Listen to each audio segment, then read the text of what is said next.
பசியோடு யார் வந்தாலும் உடனே ஒருவேளை சோறு கிடைக்கும்னு நம்பி வர இடம் உங்கள் ஆஃபீஸ் தான்.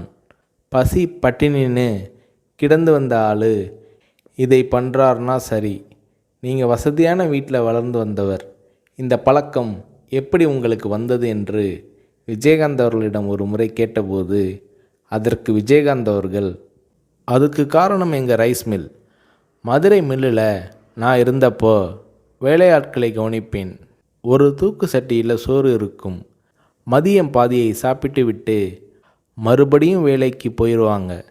3-3:30 மணிக்கு மிச்சம் மீதியை சாப்பிடுவாங்க. எனக்கு வர சாப்பாட்டு பாத்திரங்களை கழுவுவதற்கு போட்டியே இருக்கும். காரணம், அதில் பாதி சாப்பாடு மிச்சம் இருக்கும். உலகத்தில் பெரிய கொடுமை பசி கொடுமை தான். வயிறு காஞ்சி வந்து நின்றவனுக்கு என்ன சொன்னாலும் ஏறாது. தவிர பெரியவங்க சொல்லுவாங்க, மனுஷனுக்கு எது கொடுத்தாலும் எவ்வளவு கொடுத்தாலும் பத்தாது, வேணும் வேணும் என்று தான் கேட்பான். அவன் போதும்னு சொல்கிற ஒரே விஷயம் சோறு மட்டும்தான்னு சொல்லுவாங்க. அது என் மனசில் பதிஞ்ச விஷயம். என்னால் கொடுக்க முடியுது, செய்கிறேன். நான் சம்பாதிக்கிறது மக்கள் காசு. என் உழைப்புக்கு அதிகமாகவே ஊதியம் தராங்க.